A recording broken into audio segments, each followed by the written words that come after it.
41주 주간 브리핑 시작합니다. 빚내서 집 사라 열풍 거짓이었다. 삐기질에 걸렸으면 각자 도생. 정말 심합니다. 빚내서 집 사라 얼죽신 너도 나도 빚내서 집 사는 줄 알았어요.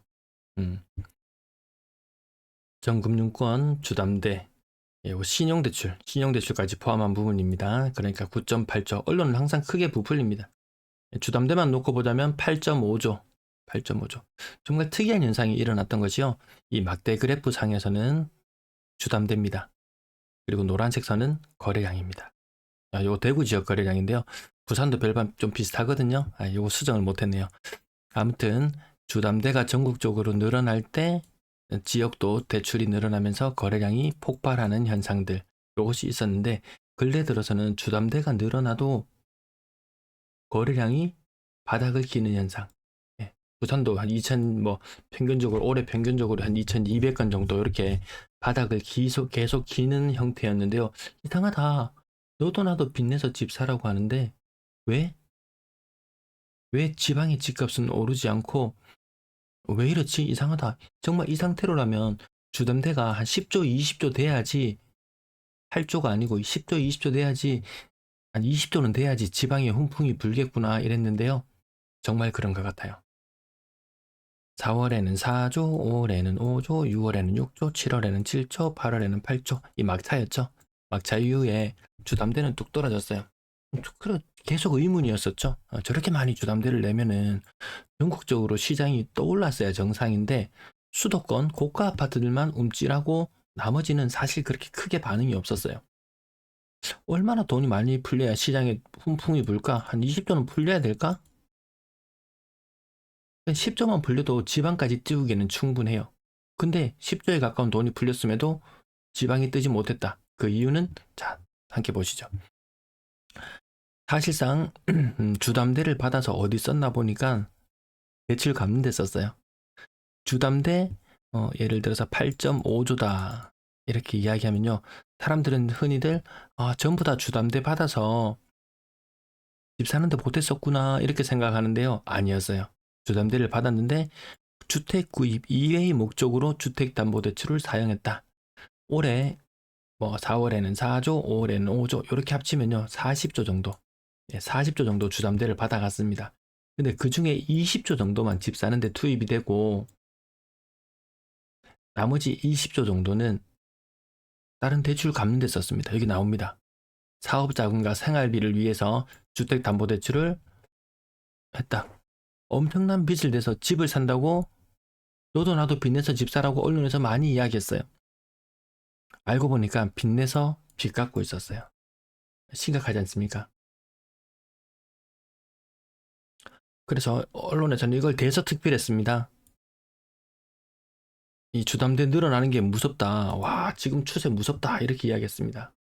4조, 5조 이렇게 주담대가 늘어나면서 과거 폭등기 때 마냥 주담대가 늘어났거든요. 알고 보니까 이것의 태반은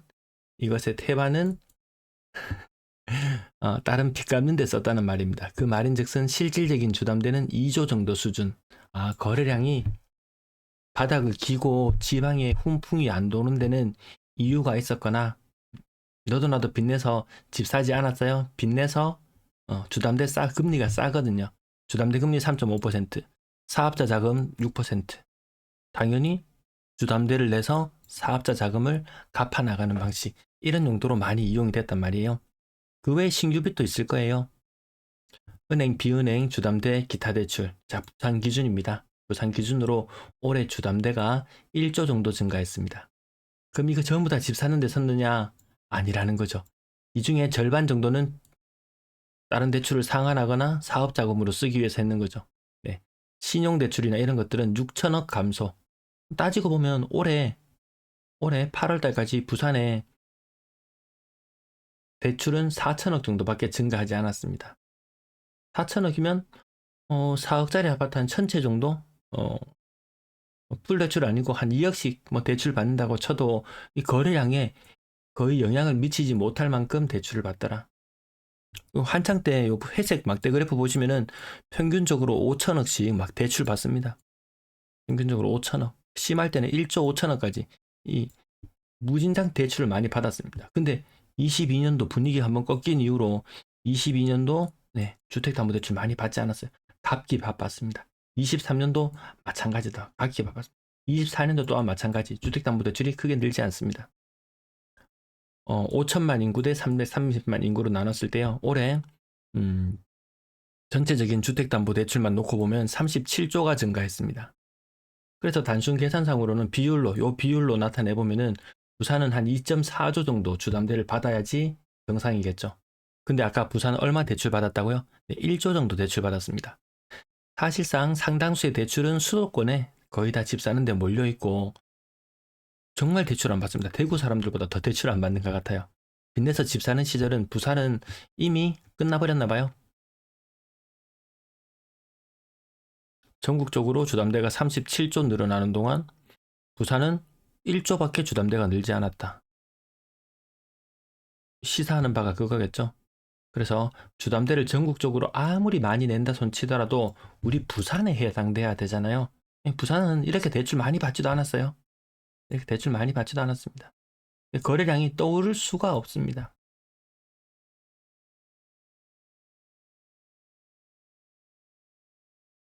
어, 23년도, 24년도를 놓고 보면요. 부산에는 4.2만 가구의 입주가 있었습니다. 아직 24년도 마무리는 좀 덜 됐습니다. 그러면 아파트 한 채당 6억씩 잡고 4만 2천 채 하면요. 시가총액만 25조 증가합니다. 25조 정도 아파트 덩어리가 생기게 되면은 4분의 1 정도의 대출액이 발생합니다. 6.3조 정도의 빚이 창출됩니다.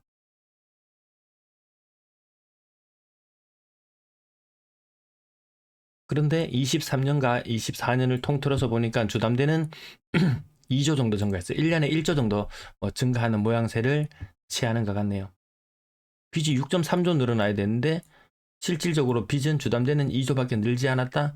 그 말인즉슨 집단대출, 보금자리론, 전세자금, 20년 만기 대출을 내서 차근차근 갚아나가는 단계들이 있잖아요. 그렇게 실질적으로 갚아나가는 게 더 많다고 보는 게 맞지 않겠습니까? 1년 동안에 3조의 대출이 발생했다고 치고요. 23년, 24년 3조의 대출이 발생한다고 치고 근데 실질적으로는 1조밖에 대출이 증가하지 않았다. 실질적으로는 그 말인즉슨 2조는 돈을 갚았다. 주담대를 갚는데 1년에 2조 났습니다. 더 세부적으로 계산할 수는 있지만 더 이상 하진 않고요.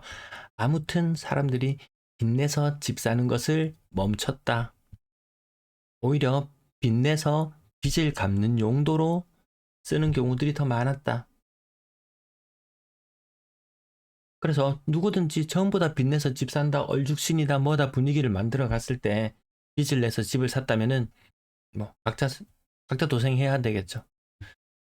그래서 작년에도 말씀드렸다시피 특례 보금자리론이 나왔을 때도 부산에는 택도 없이 사람들이 대출을 안 받아갔어요.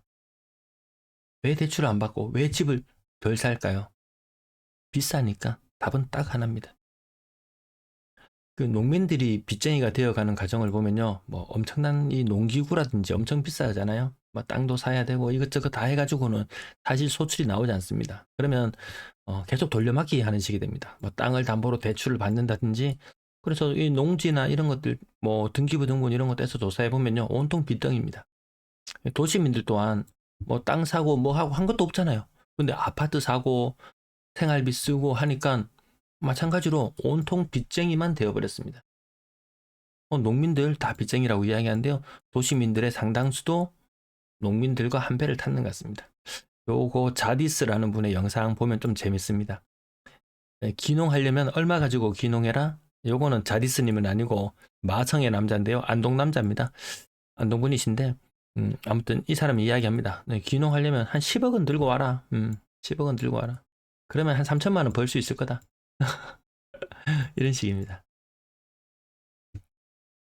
이런 것도 한 번씩 참고로 해주시고요. 그 다음에 서울의 분위기 한번 볼게요. 8월 12일자 자료. 한 달 반, 2달 만에 서울이 작살나고 있습니다.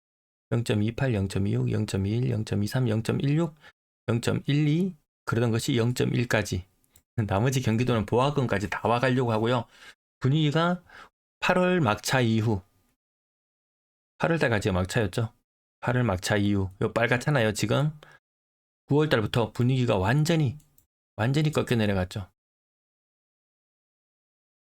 10월달, 11월달 되면 더 나아질 기미는 사실 보이지 않는 것 같습니다. 쿠팡 알림 이용 감사합니다. 매수 우위지수 전국이 동조화되는 가운데 서울의 약세가 두드러져 보입니다. 서울이 한창 때 간빙기 해빙 모드로 가서 간빙기 위쪽 60 위쪽에서 놀고 있다가 급격히 48.6까지 불과 한 달, 두 달 만에 그 분위기가 급 바뀌어버렸습니다. 부산은 계속 바닥 기고 있고요. 뭐 대구가 싸다, 부산이 싸다, 뭐 투자는 부산이다, 뭐 그런 이야기 하는 사람 아무도 없습니다, 지금. 전부 다 자기 지역에서 옥석을 가리려고 하지 타 지역에 대한 투자 그닥 생각하지 않습니다. 과거처럼 부산이 오르고 뒤늦게 대구가 따라오르고 부산이 조정을 받으면 대구가 강세를 보였으니까 또다시 부산이 강세를 보이고 대구가 약세를 보이고 또 하면은 또 서로서로 형님 먼저 아우 먼저 하면서 이런 분위기였다가 지금은 서로서로 이 진창에 빠져가지고 서로서로 짓밟고 올라가야 될 정도로 이렇게 바닥을 헤매고 있습니다. 이런 지 2년이 넘었습니다. 일부 급격한 하락 이후에 일부 반등 구간도 있었지만 전반적으로 매수세도 붙지 않고 매도세는 강해지는 추세다. 가끔 가다가 신고가 비율이 높이 나오면 이렇게 한 번씩 삐죽삐죽 솟으면요. 요거 LH 매입이나 이번에 안 그래도 댓글에 남겨주셨더라고요. 재건축 관련 이슈로 유원주택 그거 한 29건 정도 거래되는 모습들 그럴 때 비싸게 사가는 거 신고가가 나오는 정도지 아니면은 신축 정도 20년, 21년, 22년 입주했던 그 정도의 물건들이 거래되면서 신고가를 이루는 것이지 지방에서는 서울처럼 찐으로 신고가가 나오는 곳은 잘 없다. 주간 거래량 부산 한창 때 600건까지 갔었던 거래량이요. 자, 450건대로 주저앉았습니다. 그러면 부산만 주간 거래량이 주저앉냐? 대구도 500건대를 넘었던 거래량이 300건대. 인천은 700건대를 넘었던 거래량이 400건대. 광역시 지역은 지금 거래량이 20% 혹은 30% 정도 그렇게 빠지고 있는 모습을 보여주고 있습니다. 41주차의 주 내용은 정부의 무대책, 공급대책 질러놓고 끝. 그 다음에 금융대책 질러놨다가 여론이 심상치 않으니까 철회 그냥 그걸로 그냥 무대책으로 방관하고 있지 시장에 지금 정책이나 방향이나 이런 것들이 존재하지 않는다. 그리고 거래량 20에서 30% 정도 폭감하는 현상이 나타나고 있다. 거래량이 많았던 인천이 더 아프게 느껴지고요. 부산도 만만치 않습니다. 거래량 막차까지 거래량이 늘었다가 떨어지고 있습니다. 제가 막차는 타지 마라. 언론에서는 막차다. 이건 마지막 기회다. 이렇게 이야기하지만 막차 이후에는 늘 코스는 정해져 있었습니다. 예, 올라갔습니다. 20년 끝자락 이때 이미 막차 이때 제가 21년, 22년 초반부터 부산 아니다. 대선의 기대감을 안고 일부 상승하는 구간 조금 있었습니다. 이거 막차다. 대구하고 시차를 두고 부산도 떨어질 수밖에 없다. 그러고 나서 아주 아작이 났습니다. 아주 진짜 작살이 났어요. 이때가 막차였거든요. 24년 8월이 뭐라고요? 막차였습니다. 그 막차마저도 진짜 올라가는 차가 정말 초고속 급행 열차인 줄 알았는데 알고 보니까 사람 꽉꽉 태워서 가는 초고속 급행 열차인 줄 알았는데 알고 보니까 그 반은 뻥카였습니다. 반은 채워져 있고 반은 뻥카였습니다. 반은 빚내서 집 사는 줄 알았더니 알고 보니까 빚내서 빚을 갖고 있고 아니면 사업자금 대출을 내고 있고 생활자금 대출을 내고 있고 그 모양이었던 거예요. 근데 언론에서는 사람들이 주담대를 엄청 내서 엄청나게 집을 많이 사고 집값이 엄청나게 많이 오를 것처럼 이야기했지만 그것은 다 언론이 만들어낸 허상에 불과했다. 거래량이 말해주는걸요. 주간 거래량. 월간 거래량 보면 더 참담합니다. 부산 올해 거래량 많았을 때는 2,600건, 8월 막차까지 2,400건대 거래량 나오는 것이 1,800건대로 한창 때 대비 거래량이 30% 정도 감소하는 모습 볼 수 있습니다. 부산만 그러냐? 아니에요. 대구도 한창 많았을 때 올해 2,000건대 넘어가던 거래량이 1,600건대로 20% 감소. 인천은 거래량이 급격하게 늘어났던 대신 또다시 급격하게 감소하면서 거래량이 거의 반토막입니다. 이거는 45%? 광주도 20% 감소, 울산도 20% 감소, 대전은 그나마 살짝 머물러 있는 상태인데요. 대전 시장 분위기 딱 그닥이에요. 그래서 지금 마지막 9월 거래량보다 10월의 거래량은 더 적을 것으로 예상이 되는데요. 9월의 거래량 자체가 올해 1월 달, 뭐 혹은 2월 달이 되었건 2월 달이 거래량이 더 적었네요. 거래 일수가 작아서 올해 최저 거래량 수준보다 안 되는 곳들이 더 많습니다. 예. 제가 상반기에 말씀드렸던 분위기는 시장의 분위기, 거래량이나 이런 것들은 상고하저 이렇게 갈 것이다. 이렇게 시뮬레이션에서 보여드리기도 했었습니다. 그러면 매년 상고하저가 반복된다면 야, 지금 또 괜찮은 찬스 아니냐? 내년에 대출은 올해 와도 상황이 다를 수 있습니다. 자, 2번 이랬습니다. 야, 그럼 3, 3번 가야지 하면은 꼭 이런 규칙성을 너무 신봉하다 보면은 올라갑니다. 연말에는 대출이 막히고 연초에는 대출이 풀리고 내년에는 그 상황이 조금 달라질 수 있어요. 소비 안 하는 거 보셨죠? 소비 진짜 안 합니다. 자, 인구 1,000만으로 환산했을 때 거래량은 부산이 최악이더라. 인천도 최악의 길을 따라가고 있습니다. 외롭지 않습니다. 늘 대구, 부산이 같이 망하거나 아니면 부산, 인천이 같이 망하거나 도시 자체 망하는 게 아니고 거래량 수치 자체가 많이 떨어진다 이런 의미입니다. 자, 전세 거래량을 놓고 보면요. 과거 조금 부산이 인천보다 좀 잘 나간다 이런 느낌이었을 때는요. 전체 거래량 자체를 보면은 부산이 엎치락 뒤치락해도 인천보다 약간 우위의 느낌이었거든요. 근데 근래 들어서 점점 바뀌죠. 늘상 인천의 거래량이 부산의 거래량을 압도합니다. 도시가 인천은 살아 움직이는 것 같습니다.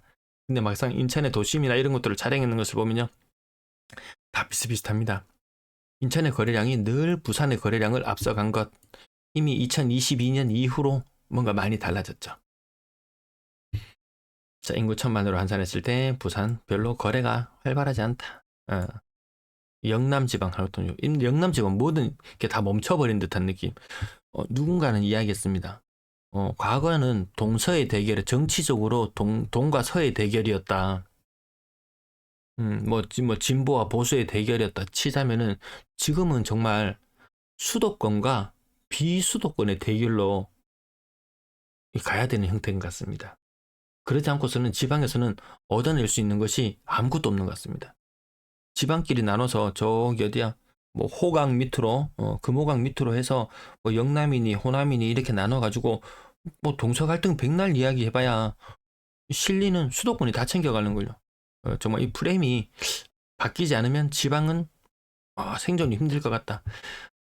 그래도 부산은 다르다 아이가. 막 부울경 메가시티 되고 하면은 뭐 인구 뭐 한 1,000만 가까이 되지 않나. 대박이지 않나. 대구 부산 대구 경북 두 개 뭐 인구 한 230만씩 되는 두 개 도시가 이거 통폐합하려고 했거든요.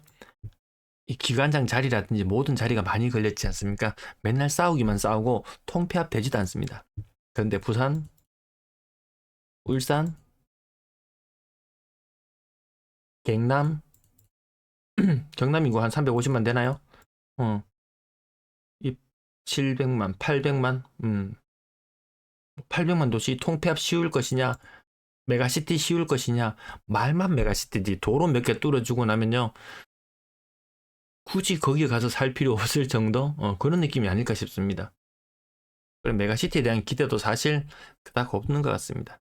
정말 제가 이 영남 지방이 살아야 된다면 이 송전선로를 만들어 줄 게 아니고 우리 여기 뭐 원자력 발전소 있는 곳들을 주변으로 해서 이쪽으로 기업이 와야 되죠. 송전선로 만들어 줄 게 아니고 이 송전탑 만들 게 아니고 이 전기 생산하는 곳 쪽으로 기업들이 올 수 있도록 만들어내는 정책 일부 나오잖아요. 예. 가까운 곳은 전기요금 싸게, 먼 곳은 뭐 이런 거 있죠. 요런 거 아닌다 하면은 영남 지방은 정말 뭐 10년, 100년을 봐도 그렇게 뭐 밝아 보이진 않는 것 같습니다. 매물 부산 지금 57,000개, 제일 빨리 느는 곳 중에 하나인데요. 조금 속상하시겠어요. 인천 매물 증가세가 너무 가팔라졌어요. 요 기울기를 보시면 아시겠지만 부산보다 더 빠르게 매물이 늘어나고 있다. 매물 숫자는 그렇게 부산 대비 많지 않습니다. 인구 1,000만으로 봤을 때 인천은 한참 밑이에요. 한참 밑입니다. 하지만 부산 외롭지 않죠. 부산 대구 요 역전되고 부산의 매물이 뭐 압도적으로 많은 상태가 되었습니다. 대구 상황 뭐 입주 물량 많고 미분양 많고 하여튼 가격 많이 떨어지고 최악이라고 이야기하는 그 대구보다 부산이 분위기가 더 안 좋다는 것은 시장 상황을 그대로 이게 대변하는 것이지 뭐 다른 게 있겠습니까? 광주 대전까지도 매물이 빠르게 치고 올라와서 온통 붉게 물들어간다. 요 하나의 직결되고 있습니다. 나라 직결되고 있어요. 자, 광주는 하지 마시라. 광주는 하지 마시라. 이렇게 아파트가 인구수 대비 너무 많은 모습 때문에 말씀드렸는데요. 광주는 이 격차가 꽤나 넓었었는데 하여튼 아파트가 많이 지어진다는 것은 주택수가 엄청 많아진다는 것은 단기적으로 아파트 가격에는 악재가 되는 것 같습니다. 근래 엄청 많이 지어졌죠? 전세 매물 8,900개, 대구와 견주는 모습, 대구가 전세 매물이 압도적으로 더 많은 모습까지 확인하고 부산도 만만치 않다. 이것들이 쭉 끊임없이 다 내려가줬다면은 내려가서 이 수준까지 21년 뭐 조맘때 수준까지 20년 수준까지 쭉 내려가 준다면은 뭐 전세값도 치솟아 오르고 다시 매매값도 오르고 이런 공식들의 성립이 가능할 텐데요. 아니더라. 매물이 늘어나면 시차를 두고 전월세 매물, 임대 매물도 늘어난다. 지금 요것이 임대 매물이 증가하기 직전에 하나의 변곡점인 그런 단계인 것 같습니다. 네, 시청 감사합니다.